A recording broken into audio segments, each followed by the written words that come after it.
Hello and welcome students, আশা করি তোমরা সকলেই খুব ভালো আছো।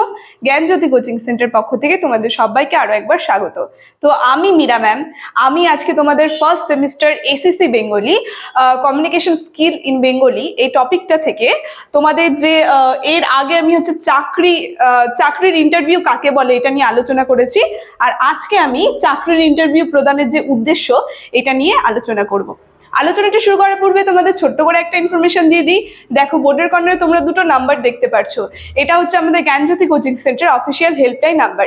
এখানে তোমাদের অনলাইনে ক্লাস করানো হয়, তার সঙ্গে তোমাদের নোটস দেওয়া হয়। তো তোমরা যারা যারা আমাদের সঙ্গে অনলাইন ক্লাসে যুক্ত হতে যাচ্ছ কিংবা নোটস পেতে যাচ্ছ, তারা উপরে দেওয়া এই নাম্বার দুটির সঙ্গে যোগাযোগ করো। ঠিক আছে, তাহলে আমি আলোচনাটি শুরু করছি। প্রথমেই বললাম আজকে যে চাকরির ইন্টারভিউ প্রদান করা হয় যে সেটার উদ্দেশ্য কি সেটা নিয়ে আলোচনা করব। দেখো, এখানে আমি তিনটা হচ্ছে পয়েন্ট করে দিয়েছি, ঠিক আছে, কিন্তু পয়েন্টগুলো কিন্তু তোমাদের সম্পূর্ণভাবে লিখতে হবে। 3 মার্কস থাকবে, সম্পূর্ণভাবে লিখতে হবে। সেটা আমি মুখে বলে দেব, তোমরা তখন একটু খাতায় সেটা লিখে নেবে, ঠিক আছে। তাহলে আমি যদি এই যে চাকরির ইন্টারভিউ প্রদানের উদ্দেশ্য এটা নিয়ে একটু বলি। এর আগে আমি আলোচনা করেছি চাকরির ইন্টারভিউ কি।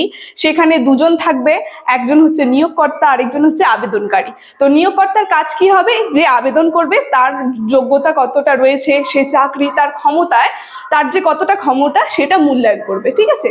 তো এই দুজনের ভূমিকা থাকে এবং তাদের সঙ্গে যে সাক্ষাৎ হয়, কথোপকথন হয়, সেটাই হয় চাকরির ইন্টারভিউ। তো আজকে তার পয়েন্টগুলো দেখো আমি যেগুলো করেছি, এর উদ্দেশ্য কি। চলো এক এক করে আমি চলে যাই। প্রথমে আমি লিখেছি, তোমরা যেটা লিখবে এটা আসলে চাকরির ইন্টারভিউ প্রদানের উদ্দেশ্য কি। প্রথম পয়েন্ট রয়েছে আবেদনকারীর যোগ্যতা মূল্যায়ন। এখানে তোমরা লিখবে, আমি মুখে বলছি, যে আবেদনকারীর শিক্ষাগত যোগ্যতা, কাজের অভিজ্ঞতা, দক্ষতা এবং জ্ঞানের স্তর মূল্যায়ন করা। এই জিনিসটা লিখবে যে আবেদনকারীর শিক্ষাগত যোগ্যতা, কাজের অভিজ্ঞতা, দক্ষতা এবং জ্ঞানের স্তর মূল্যায়ন করা। মানে কি, যে হচ্ছে হলো এই আবেদনকারী কতটা যোগ্যতা রয়েছে, শিক্ষাগত যোগ্যতা, তার জ্ঞানের স্তর কতটা, সেটা মূল্যায়ন করবে নিয়োগকর্তা, ঠিক আছে। তারপরে পরের পয়েন্টে দেখো আমি লিখেছি ব্যক্তিত্বের মূল্যায়ন। এই যে ব্যক্তিত্বের মূল্যায়ন পয়েন্টটা যে রয়েছে, এখানে তোমরা লিখবে যে আবেদনকারীর ব্যক্তিত্ব, আচরণ, আত্মবিশ্বাস, যোগ্যতার ক্ষমতা এবং দলগত কাজ করার ক্ষমতা পরীক্ষা করা। মানে এই জিনিসটা তোমরা লিখবে। এটার আসল উদ্দেশ্য হচ্ছে হলো যে আবেদন করবে তার ব্যক্তিত্ব কেমন, তার আচরণ কেমন এবং তার আত্মবিশ্বাস কতটা রয়েছে, যোগাযোগ ক্ষমতা কতটা রয়েছে, সেটা মূল্যায়ন করা, ঠিক আছে। তারপরে দেখো, পরে আমি লিখেছি সংস্থার সাথে মানানসইতা।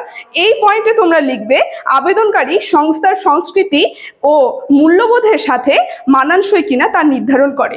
অর্থাৎ এই যে সংস্থার যে সংস্কৃতি যেটা রয়েছে সেটা তার সঙ্গে মানানসই হবে কিনা সেটা কিন্তু নির্ধারণ করে। পরে লাস্টের পয়েন্টে রয়েছে আবেদনকারীর প্রত্যাশা বোঝা। এই পয়েন্টে তোমরা লিখবে যে আবেদনকারীর বেতন, কাজের পরিবেশ এবং কেরিয়ারের প্রত্যাশা সম্পর্কে জানা। মানে যে আবেদন করবে তার যে হচ্ছে হলো তার প্রত্যাশা কি, তার কতটা চাহিদা, তার বেতনটা কেমন দরকার এবং তার কেরিয়ারের কি প্রত্যাশা রয়েছে তার সম্পর্কে, সেটা সম্পর্কে কিন্তু জানা, ঠিক আছে। তো আজকে এই যে চাকরির ইন্টারভিউ প্রদানের উদ্দেশ্য নিয়ে আলোচনা আমার এতটুকুনি ছিল। আলোচনাটি আমি এখানে শেষ করছি। ভিডিওটি যদি তোমাদের ভালো লেগে থাকে অবশ্যই like, comment, share and subscribe করে দেবে। Thank you.